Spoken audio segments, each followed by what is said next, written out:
رہنمائی ہو سکتی ہے اور یہ خرابی دور ہو سکتی ہے۔ میں ایک معمولی سا آدمی ہوں، نہ میرے پاس کوئی جامعہ ہے نہ کوئی مدرسہ ہے۔ وقتاً فوقتاً کوشش میری ضرور ہوتی ہے، کبھی 2 ورقے کی شکل میں، کبھی 4 صفحے کی شکل کے اندر کوئی نہ کوئی چھوٹا موٹا رسالہ میں لکھتا ہوں جو اللہ کی توفیق ہے۔ اور اسی شہر کے اندر ہمارے کچھ دوست ہیں، یہاں شاید اس وقت ان میں سے کوئی بیٹھا نہیں ہوگا، اللہ ان کی دنیا آخرت اچھی کرے اور ان کی آنے والی نسلوں کو بھی ہدایت پر قائم رکھے۔ انہوں نے میرا معاون بن کر مجھے اس فکر سے آزاد کر دیا، لکھتا میں ہوں، ان کی رہنمائی کرتا ہوں، وہ اللہ تعالیٰ ان کو جزائے خیر دے۔ وہ چھاپ دیتے ہیں ہزاروں کی تعداد میں، صرف لاہور میں، لاہور شہر سے باہر بھی چلے جاتا ہے۔ یہاں کا نمازی نہیں ہے، وہ کبھی کبھار آتے ہیں۔ اللہ تعالیٰ جس سے کام لیتا ہے، پیسہ کس کو نہیں اچھا لگتا، انہوں نے اس طرح کے خیر کے کام کے اشاعت کے سلسلے کے اندر کبھی یہ نہیں دیکھا کہ کتنے پیسے خرچ ہو رہے ہیں۔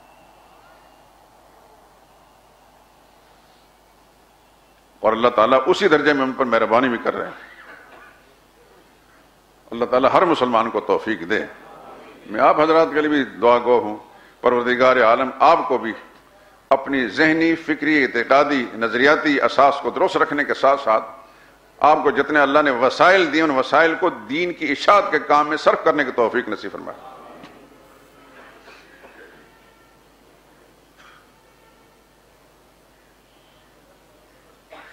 الحمدللہ العظیم، یہ پمفلٹ ملک سے باہر یورپ میں بھی پہنچ گئے۔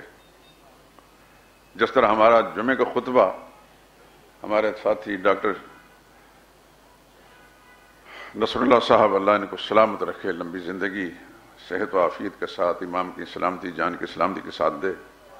ان کی کوششوں سے یہ پوری دنیا کے اندر یہ خطبہ جو ہے پہنچ رہا ہے نیٹ پر، اور حلقہ احباب جو ملک سے باہر ہیں ان کے رابطے میں سے رہتے ہیں، وہ کہتے ہیں کہ ہم اللہ کا شکر ادا کرتے ہیں کہ ہم ہر جمعے میں جیسے مسجد شہداء میں بیٹھے ہوتے ہیں۔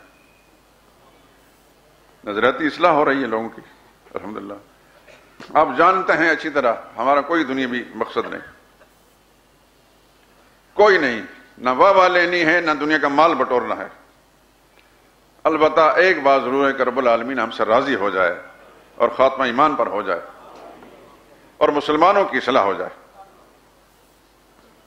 تو میں نے عرض کیا تھا کہ سیرت النبی صلی اللہ علیہ وسلم پر جو علامہ شبلی نے اور ان کے شاگرد علامہ سید سلیمان ندوی نے کتاب لکھی ہے، اس کی غالباً دوسری جلد ہے۔ اس کے اندر ایک پورا نقشہ بنا کر، ایک ایک دن کا اور مہینے کا حساب لگا کر انہوں نے یہ لکھا ہے کہ کسی بھی صورت میں نبی کریم صلی اللہ علیہ وسلم کی تاریخ ولادت 12 ربیع الاول کو نہیں بن سکتی، یعنی ایک ایک دن کا حساب بھی لگایا جائے، اور کسی بھی صورت میں رسول اللہ صلی اللہ علیہ وسلم کی تاریخ وفات 12 ربیع الاول کو نہیں ہو سکتی، وہ 1 ربیع الاول کو ہی بنے گی۔ میں نے تھوڑی سی آپ کی توجہ اس طرح مبذول کرا دی۔ مطالعے کا ذوق پیدا کریں، مطالعے کی عادت ڈالیں اور کتاب پڑھیں۔ سیرت النبی گھر میں ہونی چاہیے، پوری کتاب۔ آپ کے بچے بھی پڑھیں گے، خواتین بھی پڑھیں گی، اور آپ کی ترغیب رہنمائی بھی ہونا چاہیے۔ آج ماشاءاللہ کالج اور یونیورسٹی کی تعلیم نے ہر گھر کے اندر جو تعلیم یافتہ لوگ پیدا کر دیے ہیں، تو ان کی صلاحیتیں اللہ کا دین پڑھنے اور اس کے سیکھنے میں کیوں نہیں صرف ہوتی؟ میں نے عرض کر دیا آپ حضرات کے سامنے، کیونکہ آپ کے ساتھ مجھے لگاؤ جتنا ہے، خدا گواہ ہے کہ آپ اپنا ٹائم نکال کر یہاں آتے ہیں، یہ ٹائم کہیں اور بھی صرف کرتے تھے۔ اس بنا پر مجھے آپ سے محبت ہے، میں چاہتا ہوں، میرے دل میں آپ کے لیے محبت ہے، آپ ہی میرے لوگ ہیں، آپ ہی میرے رشتہ دار ہیں، آپ میرے سب کچھ ہیں۔ میں چاہتا ہوں کہ آپ کی فکری اور نظریاتی اساس بھی اتنی مضبوط ہو کہ آپ جہاں جائیں، جہاں بیٹھیں اپنے حلقہ احباب کے اندر، آپ دوسروں کی رہنمائی کر کے اٹھیں۔ اور اللہ سے دعا بھی ہے اور آپ حضرات سے درخواست بھی کہ آپ اپنی عادت ایسی بنائیں، جہاں جائیں دوسروں سے متاثر ہو کر نہ آئیں، آپ ان کو متاثر کریں۔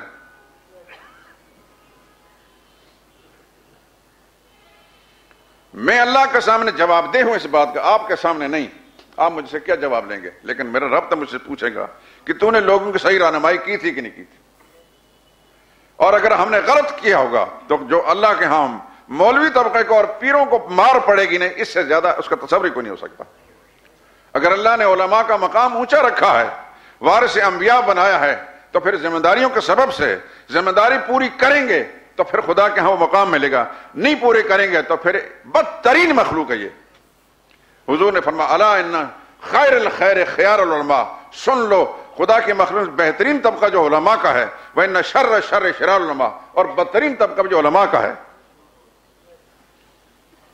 معراج کی رات رسول اللہ صلی اللہ علیہ وسلم نے عالم بالا میں کچھ معذبین، یعنی وہ افراد و طبقات جن کو اللہ کے ہاں مختلف جرائم کے پاداش میں سزا مل رہی ہے، اس میں کچھ ایسے طبقے بھی دکھائے گئے کہ آگ میں گرم کی ہوئی لوہے کی کینچیوں سے ان کی زبانیں کاٹی جاتی ہیں۔ پوچھا یہ کون ہے؟ بتایا گیا کہ یہ آپ کی امت کے وہ علماء ہیں جو غلط مسئلے لوگوں کو بتاتے ہیں اور لوگوں کو گمراہ کرتے ہیں۔ اس کے اندر یہ سارے پیر بھی اور سارے مولوی اور سارے مبلغ اور واعظ شامل ہیں۔ تو عرض کر رہا ہوں کہ مقام اگر اللہ نے اونچا دیا ہے اہل دین کو، اہل علم کو، تو ذمہ داریاں بھی صحیح پوری کرنی پڑیں گی، نہیں تو پھر مار بھی وہ پڑے گی اللہ کے ہاں کہ دنیا میں کسی مجرم کتنی بڑی مار نہیں پڑے گی۔ دنیا تو گزر ہی جاتی ہے، کسی کی واہ واہ ملے یا نہ ملے، دنیا تو گزر ہی جائے گی، لیکن اصل تو یہ ہے کہ خدا کے سامنے پہنچ کر عزتوں سے نوازا جائے گا، یہ خدا کے ہاں ذلتیں ہیں اس کا مقدر بنے گی۔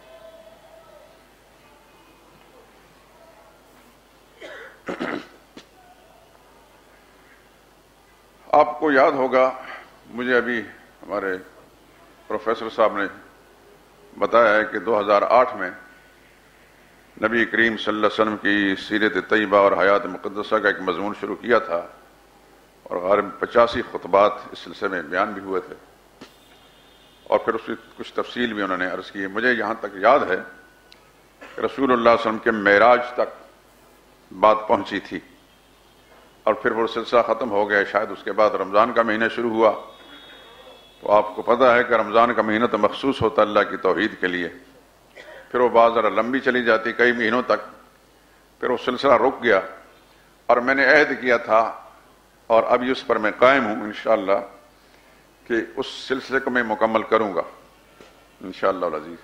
لیکن اس اثناء میں بہت ساری باتیں اور بھی ذہن میں آتی رہیں کہ پچھلے جو خطبات ہوئے اس کے اندر جب کہیں کوئی کمی رہ گئی ہے، کسی مسئلے کی طرف توجہ نہیں اور دھیان نہیں گیا، انشاءاللہ میں کوشش کروں گا کہ اس کی بھی تکمیل کر دی جائے۔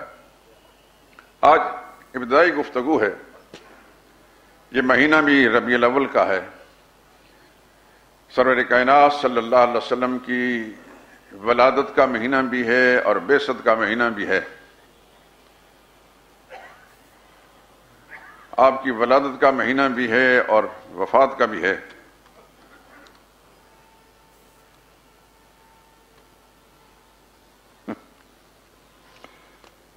مجھے بتایا گیا کہ 7 اپ سٹاپ کے قریب ایک قبرستان ہے، اس میں ایک مقبرہ ہے، وہاں عرس منایا گیا ہے، اور عرس کا نام ہے عرس مبارک سرکار دو عالم صلی اللہ علیہ وسلم۔ انا للہ و انا الیہ راجعون، انا للہ و انا الیہ راجعون۔ یہ ہے وہ دین سے دوری۔ اگر علماء اپنی ذمہ داری پوری کرتے، رب کعبہ کی قسم کھا کر، جس کی سچی کتاب قرآن میرے سامنے کھلا ہوا ہے، اس اللہ کی قسم کھا کر جس سے سچے نبی ہیں محمد مصطفیٰ صلی اللہ علیہ وسلم، اگر علماء اپنی ذمہ داری پوری کرتے، خدا کی قسم یہ قباحتیں دین کے نام پر نہ ہوتی جو آج ہو رہی ہیں۔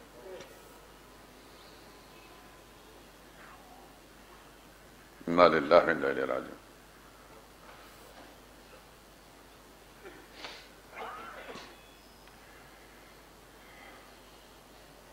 آج کی گفتگو کا آغاز میں صرف اس بات کی طرف آپ حضرات کی توجہ مبذول کرانے پر ہی رہوں گا کیونکہ وقت تھوڑا سا ہے، کہ حضور اکرم صلی اللہ علیہ وسلم جو آپ کے، میرے اور پوری دنیا کے مسلمانوں کے اجماعی عقیدے کے مطابق اللہ کے آخری رسول ہیں، یعنی آپ کی بعثت سے لے کر قیامت تک آنے والی انسانیت پوری روئے زمین پر اس کے ہادی اور رہبر اور اس کے نبی اور رسول حضرت محمد مصطفیٰ صلی اللہ علیہ وسلم۔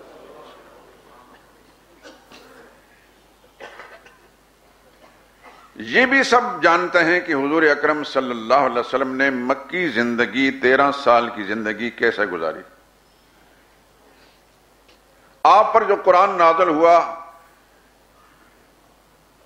ہجرت سے پہلے والی زندگی میں وہ صورتیں مکی صورتیں کہلاتی ہیں. تقریباً 86 صورتیں ہیں.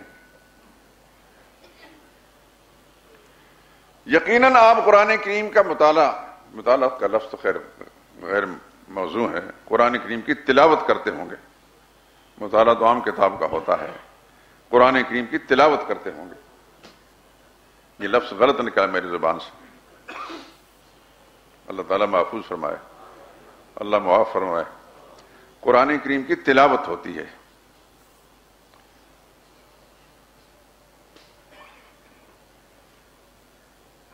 اور تلاوت کا میں مختصر سا معنی عرض کر دوں. تلاوت پڑھنے کو نہیں کہتے. پڑھتے تو آپ زبان سے ہیں، قرآن کریم کی کلمات آیات پڑھتے ہیں، لیکن تلاوت تب بنیں گی کہ جب دل اور دماغ اور پورے جذبات اللہ تعالیٰ کے ان ارشادات کے پیچھے پیچھے ہوں. یعنی عزم بالجزم ہو کہ جو اللہ نے فرمایا ایسا ہم نے کرنا ہے اور ممکن حد تک اس کو کر کے دکھائے. یہ تلاوت ہوتی ہے. کسی کے پیچھے پیچھے چلنے کو کہتے ہیں. اتباع کا معنی بھی ایسا ہی ہے اور تلاوت کا معنی بھی. تو قرآن کریم کے الفاظ جو زبان سے ادا کیے جا رہے ہیں، پڑھتے وقت دل اور دماغ پوری طرح متوجہ ہو کہ جو میرے اللہ نے مجھ سے مطالبہ کیا ہے میں نے اس کے مطابق چلنا ہے.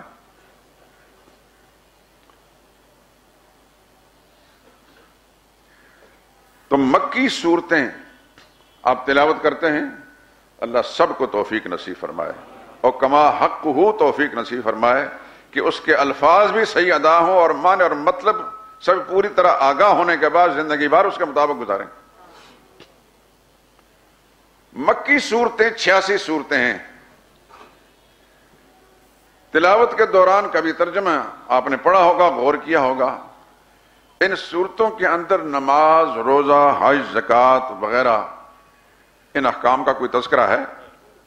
نہیں ہے. اور اگر کسی دوست کو معلوم نہیں تو وہ سن لیں. ان مکی صورتوں میں قرآن کریم کی 114 صورتیں ہیں اور 114 میں 86 صورتیں مکی ہیں. یعنی ہجرت سے پہلے جو صورتیں نازل ہوئیں، چاہے حضور مکہ میں تھے یا مکہ سے باہر تھے، کہیں بھی رسول اللہ صلی اللہ علیہ وسلم تھے، آپ پر جو آیات نازل ہوئیں، جو صورتیں نازل ہوئیں، وہ کیا کہلاتی ہیں؟ مکی. اور ہجرت کے بعد حضور صلی اللہ علیہ وسلم چاہے مدینہ منورہ میں رہے یا مدینہ سے واپس کسی اور علاقہ میں چلے گئے اور آیتیں اس دوران نازل ہو گئیں، وہ ساری کی ساری مدنی کہلاتی ہیں. احکام جتنے ہیں سب مدنی صورتوں میں. آپ جانتے ہیں کہ مکہ معظمہ میں نماز کا حکم نہیں آیا تھا، یہ فرائض نہیں تھے. اس طرح زکوٰۃ کے فرائض نہیں تھے، دوسرے احکام بھی نہیں تھے. احکام سارے کے سارے مدنی صورتوں کے اندر ہیں اور ہجرت کے بعد آئے. مکی صورتوں میں 13 سال رسول اللہ صلی اللہ علیہ وسلم کیا کرتے رہے اور ان صورتوں میں اللہ تعالیٰ نے کیا کچھ نازل فرمایا. جس نبی کا تذکرہ کرنے سننے ہم یہاں بیٹھے ہیں صلی اللہ علیہ وسلم، تھوڑا سا ہم اپنے دل اور دماغ کو اس طرح متوجہ کر لیں کہ مکی زندگی میں ہم جو کچھ سنتے ہیں پڑھتے ہیں کتابوں کے اندر کہ سب سے زیادہ اذیت برداشت کرنی پڑی رسول اللہ صلی اللہ علیہ وسلم کو. انہی مجالس کے اندر بارہا حضور صلی اللہ علیہ وسلم پر جو کیا گیا تشدد ہے اس کا کوئی نقشہ میں نے آپ کے سامنے کھینچا ہے. وہی قوم مکی جو رسول اللہ صلی اللہ علیہ وسلم کو اپنی آنکھ کا تارا سمجھتے تھے، پلکیں بچھایا کرتے تھے، جب ایک خاص پیغام رسول اللہ نے سنایا اس کے بعد سارے جانی کے دشمن بن گئے. اور اس حد تک دشمن بنے کہ بیت اللہ کے صحن کے اندر خانہ کعبہ کے پاس رسول اللہ صلی اللہ علیہ وسلم پر اس قدر تشدد کیا گیا کہ آپ کا دم گھٹنے لگا، گلے میں رسیاں ڈال کر کھینچا گیا، کانٹے آپ کے راستے بچھائے گئے، اوجڑی آپ کے سر پر بیت اللہ کے صحن میں نماز کی حالت میں ڈالی گئی، راستے میں جاتے ہوئے عورتیں ان کے اوپر کچرا پھینک دیا کرتی تھیں. یہ ساری اذیتیں رسول اللہ صلی اللہ علیہ وسلم نے کس جرم کی پاداش میں برداشت کی؟ کون سا قصور کیا تھا اس قوم کا؟ وہی لوگ چند لمحے پہلے پلکیں بچھاتے ہیں، اور حضور نے جب پوچھا حل وجدتمونی صادقا او کاذبا لقد لبثت فیکم عمرا من قبلہ افلا تعقلون، اے مکہ کے رہنے والوں، میرے ہم وطنوں، اے برادری کے لوگوں، میں نے تمہارے اندر عمر کا ایک حصہ یعنی 40 سال گزارے ہیں، تم نے میری زندگی کا ایک ایک پل دیکھا ہے، لیل و نہار سے واقف ہو، میرے اٹھنے بیٹھنے سے واقف ہو، میرے تعلقات روابط سے واقف ہو، میری اچھائیاں برائیاں جو بھی اگر ہیں تمہارے ذہن کے اندر ہوں گی۔ میں آپ سے پوچھتا ہوں حل وجدتمونی صادقا و کاذبا، کیا اس پورے 40 سال کے عرصے میں آپ نے مجھے ہر زاویے سے پرکھا ہوگا، مجھے سچا پایا یا جھوٹا؟ تو جواب میں سب نے کہا جربنا لک مرارا۔ جواب بھی بڑا عجیب ہے ان کا، وہی خون کے پیاسے جو چند گھنٹوں کے بعد آپ پر پتھر پھینک رہے ہیں، ابھی تک انہیں پتا نہیں کہ رسول اللہ صلی اللہ علیہ وسلم ان سے کیا مطالبہ کرنے لگے ہیں۔ جب آپ نے فرمایا کہ کیا اس عرصے میں مجھے راست باز سچا دیکھا یا کوئی جھوٹ بھی میری زندگی میں دیکھا، کوئی فراڈ دیکھا، کوئی فریب دیکھا، کسی کو میں نے گالی دی ہو، کسی کو میں نے جسمانی اذیت دی ہو، کسی کو حق مارا ہو، میری نگاہ کسی غلط طرف اٹھتے دیکھی ہو، سب نے ایک بات کہی متفق ہو کر جربنا لک مرارا، اے محمد صلی اللہ علیہ وسلم، ہم نے آپ کو سرسری نظر سے نہیں دیکھا، ہم نے تجرباتی نظر سے دیکھا ہے، یعنی پرکھ کر دیکھا ہے، تجربے کر کے دیکھا ہے۔ آپ کو پتہ چلا یا نہیں چلا، ہم آپ کو پرکھتے رہے ہر زاویے سے۔ جربنا لک مرارا، بارہا تجربے کیے، فما وجدنا فیک الا صدقا، آپ کے اندر سوائے سچائی کے، راست بازی اور کچھ بھی ہم نے نہیں دیکھا۔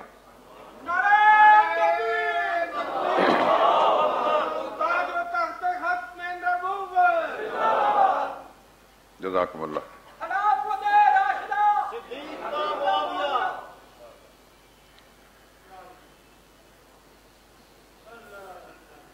میرا خیال ہے آپ اس بات کو مانیں گے کہ نسل انسانی میں انبیاء کو مستثنا کر لیتے ہیں۔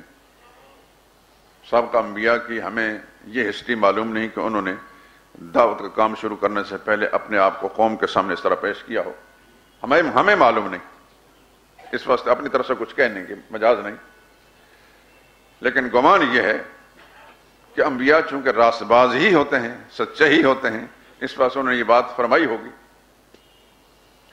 ہمیں تو اپنے آخری پیغمبر جن کے ہم امتی ہیں صلی اللہ علیہ وسلم، ان کے بارے میں کچھ معلومات ہیں، وہ ذکر کر رہے ہیں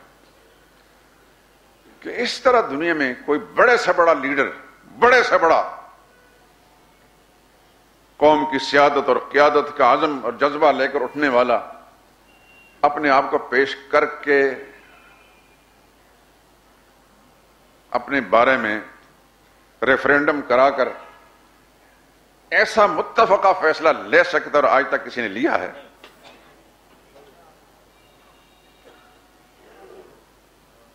نہ ایسا ہوا ہے، نہ ممکن ہے۔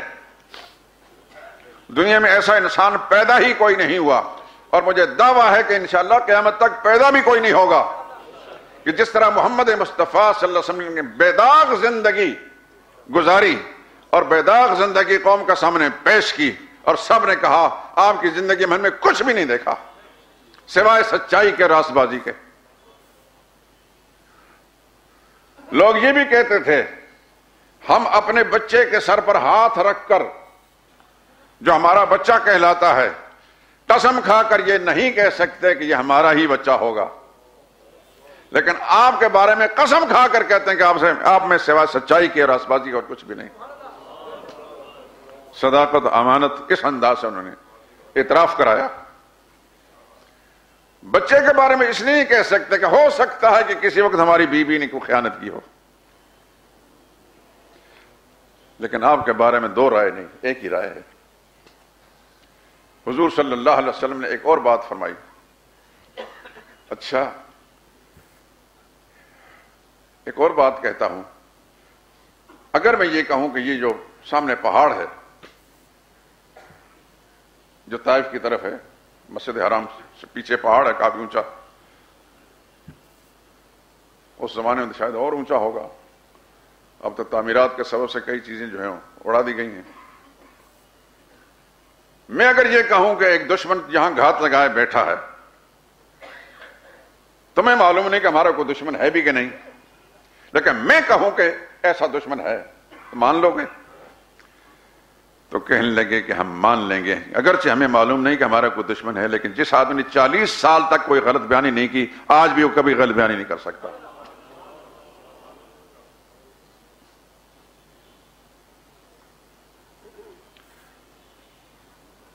تو پھر حضور نے فرمایا اگر ان دونوں باتوں میں تم نے اپنی رائے میرے حق میں استعمال کی ہے تو اب ایک اور بات کہنے لگا ہوں، اور اس بات کا تعلق تمہاری اس دنیا کی اور آخرت کی کامیابی کے ساتھ ہے۔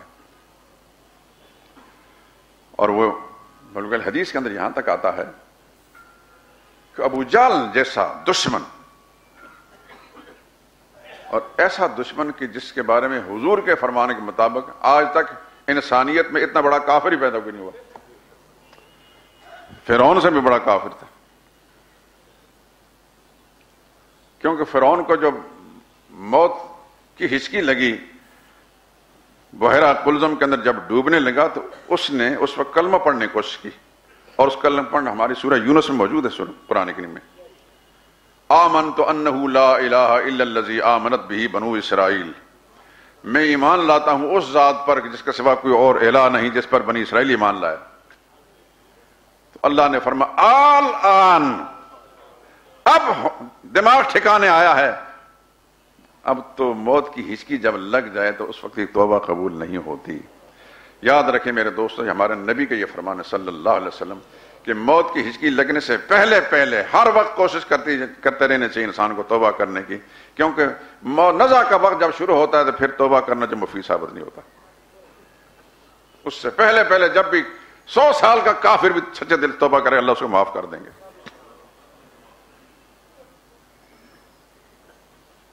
لیکن ابو جہل ایسا کافر تھا کہ مرتے وقت جب عبداللہ بن مسعود رضی اللہ تعالیٰ نے اس کی گردن کاٹنے لگے تھے، سن چکے ہیں آپ تفصیلات، غزوہ بدر کے موقع پر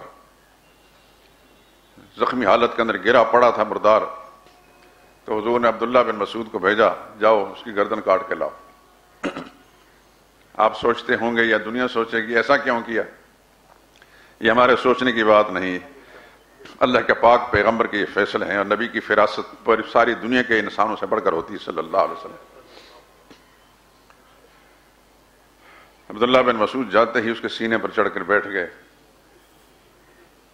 آنکھ کھولی اس ظالم نے تو کہتے ہو چرواہے کے بچے، یعنی تب بھی غرور و تکبر اس کا اور اپنی لیڈری کا اور اپنی سرداری کا گھمنڈ نہیں دوا، اور چرواہے کے بچے تو اتنے بڑے سردار کے سینے پر چڑھ کر بیٹھ گیا، سرداری اب بھی۔ عبداللہ بن مسعود نے اس کی اس بکواس کا کوئی جواب نہیں دیا، تو کہنے لگا، پوچھنے لگا کسے فتح ہوئی اور کسے شکست؟ عبداللہ بن مسعود رضی اللہ عنہ نے فرمایا کہ اللہ نے اپنے نبی کو اور اہل ایمان کو فتح سے ہمکنار کیا ہے، تمہیں اور تمہاری سارے لشکر کو خدا نے ذلیل اور خوار کیا ہے۔ 70 مارے گئے اور 70 گرفتار ہوئے، باقی بھاگ گئے۔ 1000 کا لشکر کیل کانٹے سے لیس، اور محمد مصطفیٰ کے ساتھی 313 ہیں، ان کے پاس صرف 8 تلواریں ہیں۔ فیصلے میرے اللہ کے پاس ہوتے ہیں، اللہ جسے چاہے، ان ینصرکم اللہ فلا غالب لکم، اللہ تمہاری مدد پر آ جائیں تم پر کوئی غالب نہیں ہو سکتا، وان یخذلکم، اور اللہ ہی رسوا کر دیں، اپنے مدد کو ہٹا لیں، فمن ذا الذی ینصرکم من بعد، پھر اس کے بعد تمہاری کون سی مدد کر سکتا ہے؟ فرمایا کہ اللہ نے تمہیں اور تمہاری پارٹی کو ذلیل کیا، اللہ نے نبی کو اور اہل ایمان کو کامیاب سرخرو کیا، تم کیوں آئے ہو؟ میں تمہاری گردن کاٹنے ہوں، میرے آقا کا یہ فرمان ہے۔ اچھا،